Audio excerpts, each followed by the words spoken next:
されどうも皆さん、本日もお疲れ様です。梅雨も明けてね、いい感じの時期になりましたね。今日はそんな感じで塩ラーメン、札幌塩ラーメンです。これをアレンジしたレシピ紹介していこうと思います。以前からリクエストをいただいてたので、そろそろやらねばなと思って満を持しての登場です。さっとね、簡単に美味しく食べるものだと思うので、レシピのアレンジ自体も簡単であるべきかなと思ってまして、今日はですね、簡単なレシピを2つ紹介しようと思います。あったかい方のラーメンと、あともう一つは時期的にもすごくいいと思ってて、冷たいラーメンですね。で、1つ目はというと、今鶏肉掃除してるんですけど、この鶏を使ってカレー塩ラーメン作っていきます。濃厚ないわゆるカレーらしいドロッとさっていうのは今回は考えてなくて、さらっとした仕上がりにしていきます。鶏はそんなに難しいことはしないですね。筋を取って、で肉の方は少し叩いて厚さを均一にしたら細かめにカットしておきます。ほんと一口で食べれるようなサイズ感ですね。鶏肉入れる理由は満足感ですね。やっぱお肉あった方がパワーつきますからね、暑い時期は特に。さあ、それで、鶏肉の準備ができたら、次は玉ねぎ。この玉ねぎで少しラーメン自体に野菜の甘さっていうのをプラスするようなイメージです。で、カットする時の厚みっていうのはもちろんお好みなんですけど、今回は薄切りにしておきます。ガシガシ食べるっていうよりも、カレー風味のスープの何でしょうね、スープベースみたいな、そんな感じです。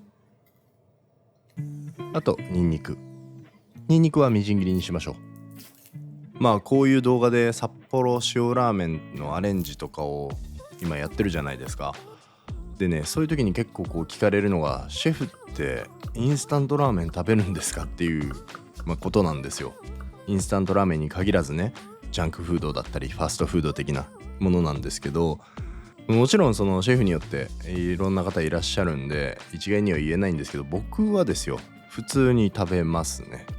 普段レストランで自分の料理の試作とかで、それに伴う試食とかっていうのを繰り返すので、逆に仕事以外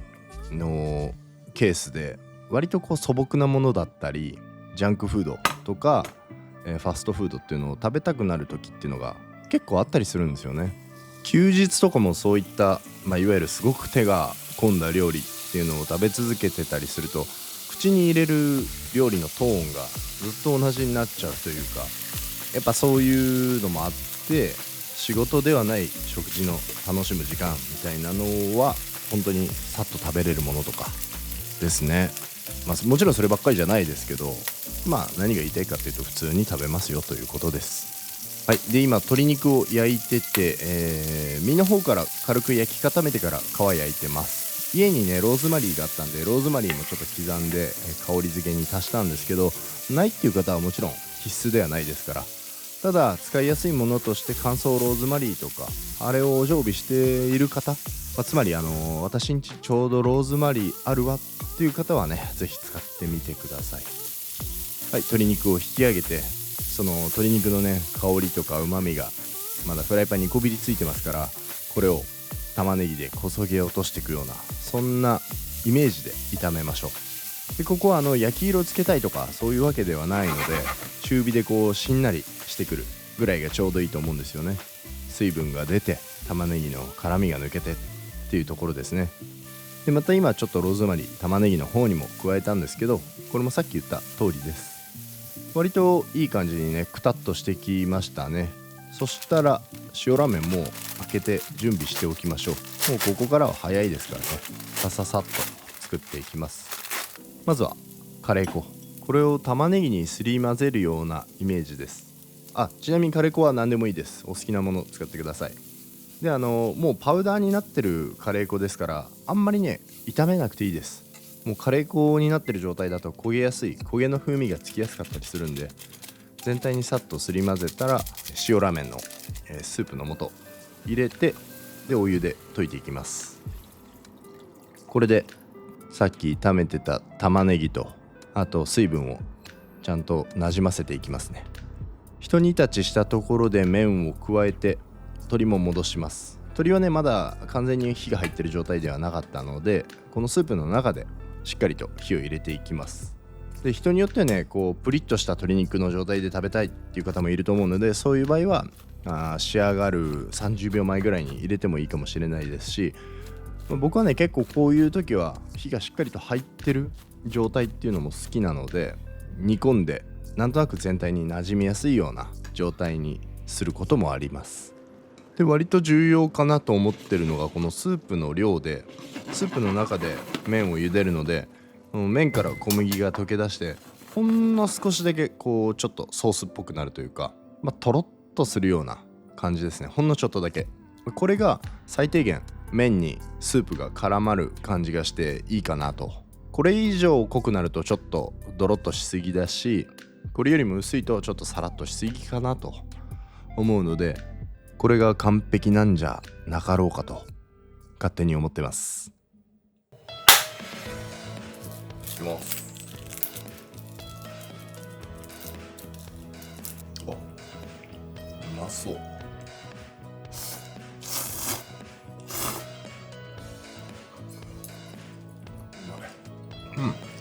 鶏肉にカレーの風味も乗っかってるし、麺との相性もいいっすね。満足感がある。結構オリジナリティがある。でも元の塩ラーメンの味が土台になってないとこうはならないから、やっぱ肉あるといいな。スープも多すぎず麺と絡みやすいぐらいの肉のアクセントがいい。うまい。さあというわけで2品目ですね。第2のアレンジ。今回は冷たいのを作っていくんですけど、トマト使ってカプレーゼっぽいような塩ラーメンを作っていきます。これまた面白いんじゃないかなと。早速トマトは湯むきしましょう。この湯むきもね、トマトがグズグズにならないように沸いてるところに5秒から8秒ぐらいですね。でさっとほんと表面の薄いトマトの皮の部分だけ取り除きます。ちょっとね湯むきするために鍋を用意するのはめんどいなと思う方もいるかもしれませんが、さっきのお湯そのままラーメン茹でるのに使うので、どっちにしても必要かなと思えばそんなに苦じゃないんじゃないですかね。でこれも好みなんですけど、今回の大きさではだいたい8等分ぐらいにしておきます。なかなか塩ラーメンを冷たい状態で食べるっていうのがね、経験ないっていう方にはそれだけでも面白いと思うし、こういったトマト、あとモッツァレラもこの後登場するんですけど、爽やかでほんのりミルキーな冷たいラーメンっていうのも面白いんじゃないかと思います。でトマトは塩と砂糖でほんの少しだけ漬け込んで味を引き出しておきます。砂糖はねこう甘さをちょっとより引き立てるようなイメージです。で、例のごとくですね、塩ラーメンも開けてしまって、もうこのまま丼にインします。で種を抜いた唐辛子細かく刻んでおきましょう。だいたい1/2の1本分ぐらいあれば十分ですね。で一旦お湯で軽く溶いて、水のままも溶けるんですよ。もちろん溶けるんですけど、僕がなんかちょっとねやっぱお湯で粉っぽさをなるべく消したいっていうのがあって、最初熱いお湯で少量溶いてから水で伸ばしていきます。でスープの量は規定よりちょっとね少なめで、ちょっと濃いかもって思うぐらいにしておきますね。でそこにオリーブオイルとバジルで香りをね移しておきます。これでだいぶ印象変わると思うんですよ。スープの印象、バジルが加わることによって。で唐辛子のほんのりスパイシーな感じ、香りも含めて食欲をねそそると思います。麺の茹で時間はこれ冷水で締めるので1分ぐらい規定よりも長く茹でます。で氷水でしっかりとカチッとねキリッとこう冷やす、締めるっていう感じですね。で冷えが足りなければ水道水でお水流しながら温度をより落としていってもいいと思います。でちゃんと水は切りましょう。でこれでさっき用意しておいたスープの中に氷がねここで入るんですよ。僕の場合は氷が入るからちょっとだけ濃いめに作っておくっていうのもねそのためです。氷があるとより冷えて美味しく感じるじゃないですか。でそこにさっき軽く漬け込んでおいた、トマト、あとはちぎったモッツァレラ、これも上から全体にまんべんなく散らしておくといいと思います。であとは最後ちょっとねキレを出すために白ワインビネガー、もしくはねお酢あればお酢にしてください。レモン汁でもいいと思います。僕はね白ワインビネガーが好きなんで白ワインビネガーにしました。最後にごまと黒胡椒と、はい、こんな感じですね。いただきます。もうなんかうまそう。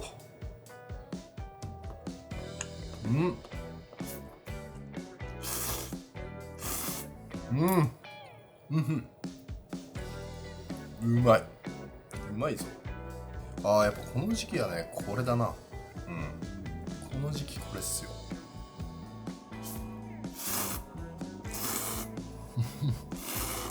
塩ラーメンを冷やして食べるってだけで十分美味しいんですけど、ここにこのフレッシュなトマトとその酸味、あとはモッツァレラのミルキー感とバジルの圧倒的香りと華やかさ、爽やかさで、それがね塩ラーメンのこの馴染みやすい昔からよく知る味にね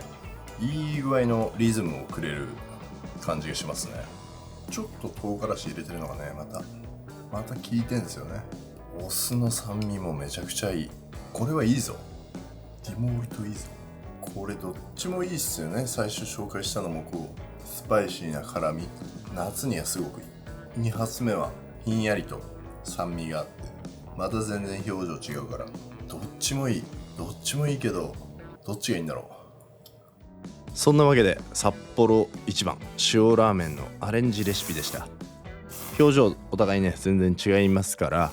これ見てね